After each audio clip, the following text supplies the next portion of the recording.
आंनि गोरबोनि अननायखौ दिनै नोंथांमोननो साफ्रोमनो आङो बावहरनाय जाबाय आरो दिनै बे ससियेल मिडियानि गेजेरजों आं नोंथांमोननो दिनैनि गेजेराव जानाय माखासे हांखोफोरखौ लानानै आं नोंथांमोननो बे सावगारिखौ लाबोदों नाथाय बे सावगारिखौ नुनानै नोंथांमोना गिनो नाङा एबा बेखौ सावगारिखौ नोंथांमोना बागदावनो नाङा मानो बे मोनसे जोंनि जिउआव इसोरजों खाथियाव थानायनि एबा बे हांखोफोरनि गेजेरजों जों इसोरखौ मोननायनि साफ्रोमबो बासायजानायनि बे मोनसे गेदेर अननायनि हांखोसो मानोना अनजाग्रा आइ आफा बिदा फंबायफोर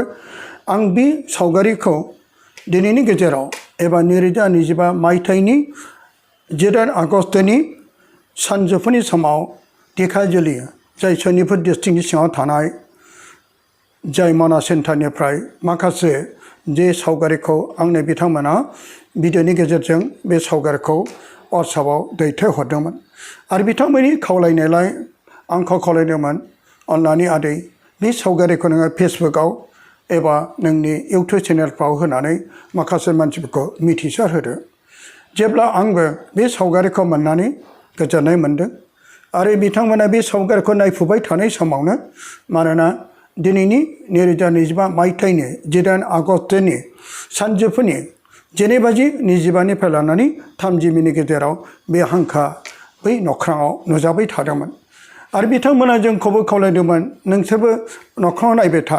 नाथाय जोंनि बे उदालगुरि डिस्ट्रिक्टआव नायदोंमोन आरो गोबां बिदा फंबायखौबो आंबो नायनो खावलायदोंमोन नाथाय जेबो नुनो मोनाखै जानो हागौ बेयो धेकियाजुलि सनितपुर डिस्ट्रिक्टनि गेजेराव बे हांखोआ बिथांमोननि गेजेराव नुजादोंमोन आरो बे सावगारिया मोनसे सोरबा गावनि गोसोजों बानायनाय एबा मोनसे शुटिं नङा बे थार हांखोखौ बिथांमोना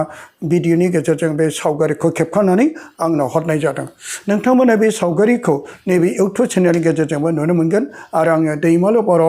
नार्जारि होननाय फेसबुकआवबो बे सावगारिखौ नोंथांमोना आङो बेखौ पस्ट खालामनानै आं बेखौ हगारखांबाय बेखायनो अनजायगाफोर फै जों दा नैबे सावगारिखौ बे इउटुब चेनेलनि गेजेरजों नोंथांमोना फारि फारि नायलांदो आरो बे हांखोफ्रा मानि थाखाय जादों अनजायग्रा गासै आइ आफा बिदा फंबाय बिनानावफोर दिनै बुहुमाव जोबनाय बोथोरा सफैनाय सिगां गोबांथार हांखोफोर नुजागोन आरो बे हांखोआ बेल' नङा नख्रांनि हांखो बे हादरनि हांखो आरो जायगा जायगा बेबायदिनो दैबाना जायगा जायगा अर खामनाय जायगा जायगा बांग्रि मावनाय जायगा जायगा गिथाव बाथाव बुंस'नो हायै सानस'नो हायै हांखोफ्रा बे बुहुमाव नुजागोन आरो बेफोर जाजेननायल' बेनिखायनो जिसुआ बुंदों बेफोर गासैबो हांखोफ्रा जाजेननायल' आरो जोबनाया सफैयाखै बेखायनो जोबनाय बोथोरनि सिगां बे हांखोफोरजों मानसिफोरनि जिउआ गासैबो इसोरनि खाथियाव थानाय बायदि बेफोरनि थाखायसो इसोरा गावखौ फोथायनायाव गावनि खाथियाव थानो थाखाय बेफोर हांखोफोरखौ जोंनो होयो नाथाय जों बाहाय गिनानै एबा सोरबा बेबायदिनो गावनि जिउखौ आद्रि खालामनांगौ बे नङा सोरबा गिनानै जों उरसोनाव थानांगौ बे नङा सोरबा गिनानै जोङो आरो फाबाव गोदोनाव थानांगौ बे नङा बे गासैबो इसोरनि अननायनि हांखोफोर जों इसोरनि फिसाफोर जानायखाय इसोरा जोंखौ रावखौबो आद्रि जाजानो लुबैया बेखायनो गोथार बाइबेला जोंखौ फोरमायो अनजायगाफोर जेरेमियाबो जों फरायब्ला मोनो मानोना इजिकियेलबो जों फरायब्ला मोनो अनजायग्रा आइ आफा बिदा फंबायफोर जेरै जौसेनि गेजेराव अनजायगाफोर जौसेनि गेजेराव सोरबा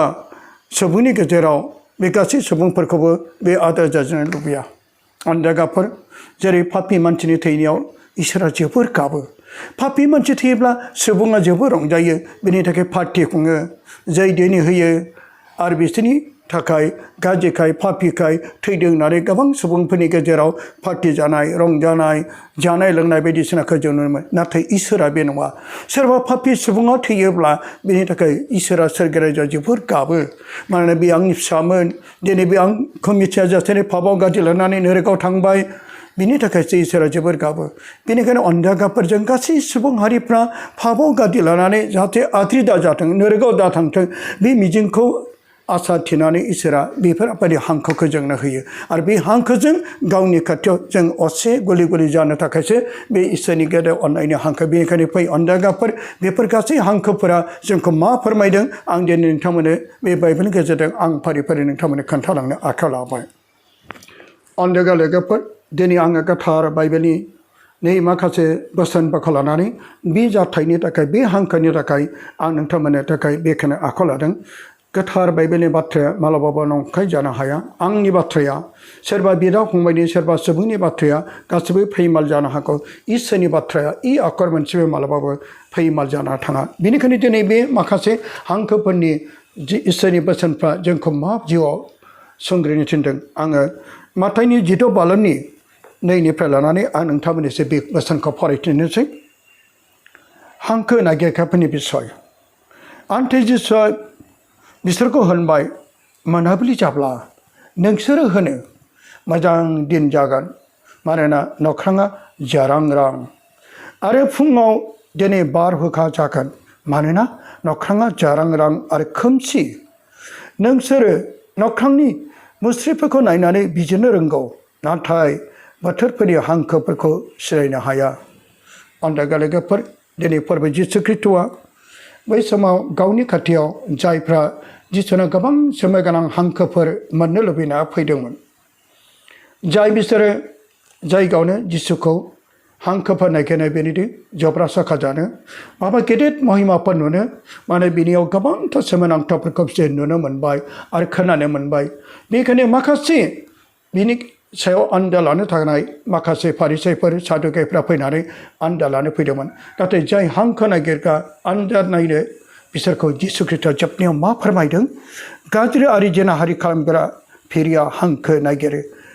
नाथाय जनानि हांखोखौ नागारनानै मोनबो हांखोआ बिसोरनाव होजानाय नङा जिसुआ बिसोरखौ नागारनानै थांबाय अन्धागाफोर बे संसाराव गोबां बेबायदिनो हांखो नागिरगोन सोमोनांथाव हांखोफोर नागिरगोन दे दानो आंखौ सोखा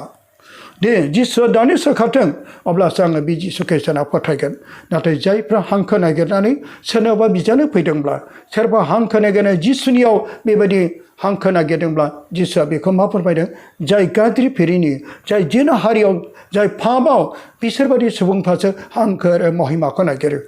बेखायनो अन्धागाफोर जेरै जों फोरबोनि बे बोसोना जोंखौ मा फोरमायदों मानोना बबे समाव मा बोथोर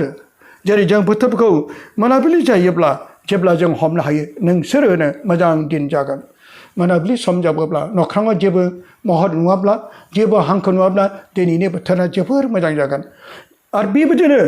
मानोना नख्राङा जारांरां आरो फुङाव दिनै बारहुंखा जागोन मानोना नख्राङा जारांरां आरो खोमसि जेब्ला खोमसि नुयो माबा मोनसे महर नुजायो दिनै बारहुंखा बारनो हागौ जोमैया दाखा दाखा दं दिनै अखा हानो हागौ बेफोर गासै बोथोरफोरखौ नायनानै जों सुबुं हारिया जेरै बोथोर नायग्राफोरजों आरो सुबुं हारिया गावनि गोसोनि बिजिरनायजों बेफोर गासैखौ जों बिजिरनो आरो नायनो आरो मिथिनो हायो बेफोरबायदि बोथोर आरो समफोरखौ नायनानै जों बिजिरनो रोंगौब्ला नाथाय नैबे जोबनाय बोथोरखौ नैबे हांखोफोरखौ नायनानै जोंखौ बिजिरनो थिनदों नाथाय जों हांखो नागिरनो थिनाखै महिमाखौ नागिरनो थिनाखै नाथाय बेफोरजों जों गावनि जिउखौ सिरिमोननो थाखाय फोरबोआ फोरमायदों बेफोरबायदि सम आरो बोथोरखौ नायनानै जों बेबायदि बुंनो रोङोब्ला दिनै मा जागोन जानो हागौ अखा हानांगौ जानो हागौ बारहुंखा बारनो हागौ जानो हागौ सारन्थाइ गावनो हागौ दिनै माबा मोनसे बोथोरा गेथाव बाथाव महर लागोन बेफोरखौ जों मानसि हारिया बिजिरनो रोंगौब्ला नाथाय नैबे जोबनाय बोथोरफ्रा जोंखौ मा फोरमायदों गेथाव बाथाव आंखाल गेथाव बाथाव महामारिया गेथाव बाथाव बांग्रि बेफोर गासैबो इसोरनिफ्राय फैनाय हांखोफोरखौ लानानै जोंखौ सिरि मोननो थिनदों आरो दिनै बे जोङो नुनाय जाय नख्राङाव जेरै बे नुजानाया साफ्रोमबो नुजानांगौ बे नङा खायसे खायसे बुंनो नागिरदों आरो बे जानो हागौ जायख्लं एबा रेनब' जानो हागौ खायसे रेनब' नाथाय रेनब'ब्ला जोंबो नुगौमोन एबा बे 7था महरखौ नुगौमोन नाथाय जों बिदि नुनो मोनाखै आरो जोंबो बे खाथि खाला एबा गुबुन डिस्ट्रिक्टनि मानसिफ्राबो नुनो मोनगौमोन नाथाय अखा हायाखै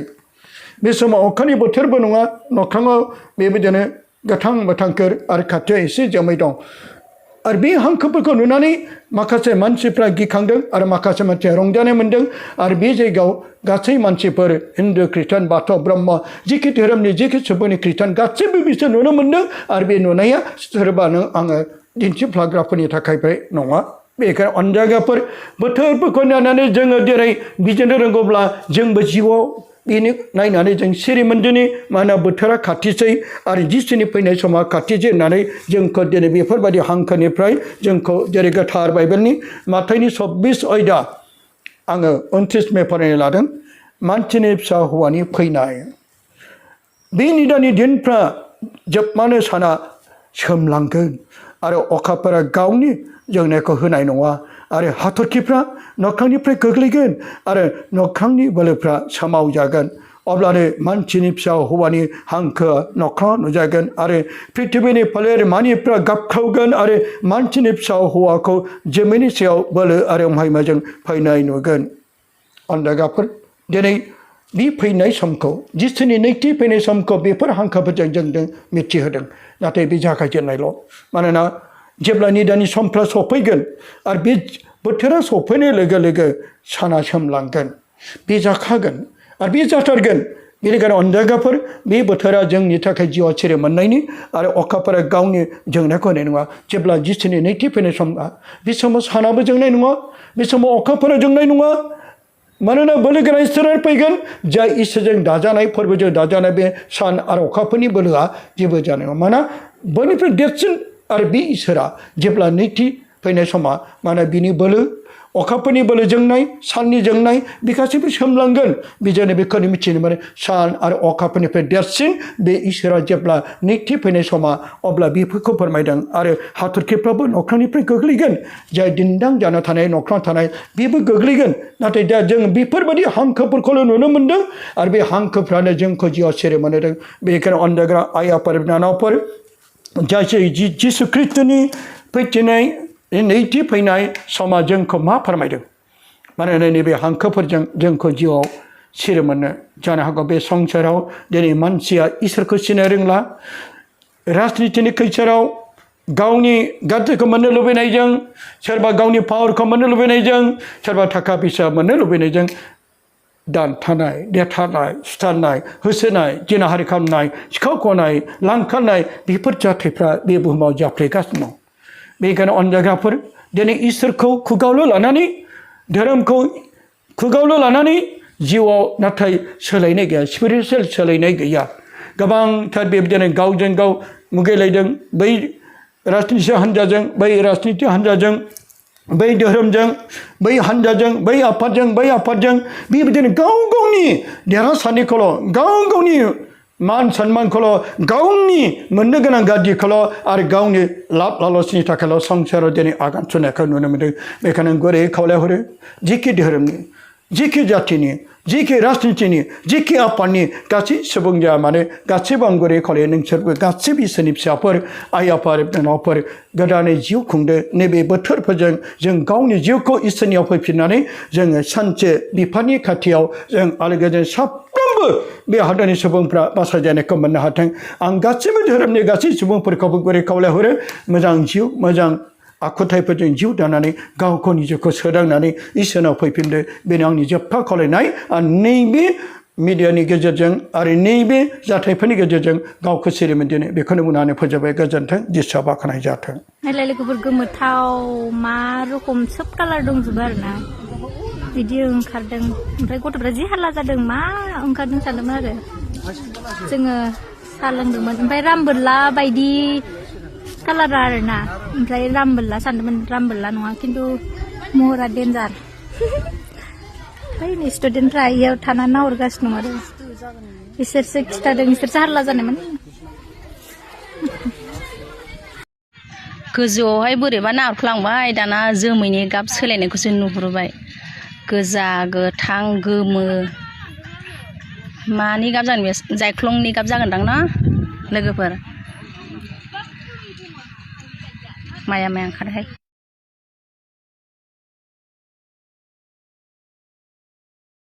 डिजाइनसिनमोन नामा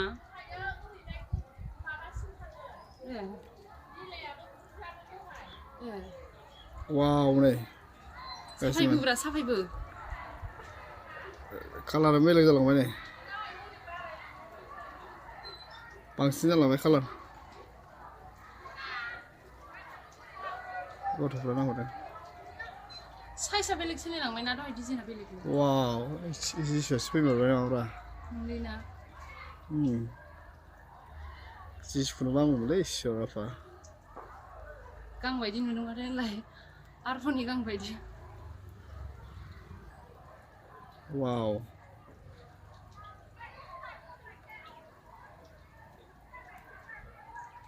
ओइ थिनाबो बेलेग डिजाइन ओरैजाय जालांदोंना नै र' नोंसानि खोन्थाला वाव बिराद गोबाव जाबाय दहायनिफ्रायनो जोमायाव माबा नुदों नो वाव कालारानो बेलेग बेलेग नै गासिबो वाव वाव बेलेग डिजाइन खालाय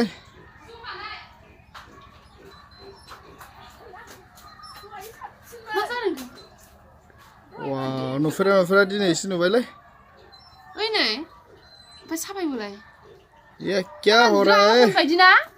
जोमायाव मा जादों बे जोंनि जोमायाव आं दिकेजलनिफ्राय बुंदों दिनैसो नुफेरदों बिदिना कालार वाव मा डिजाइन बेलाय आसुरित बेलेग डिजाइन लायो नै वाव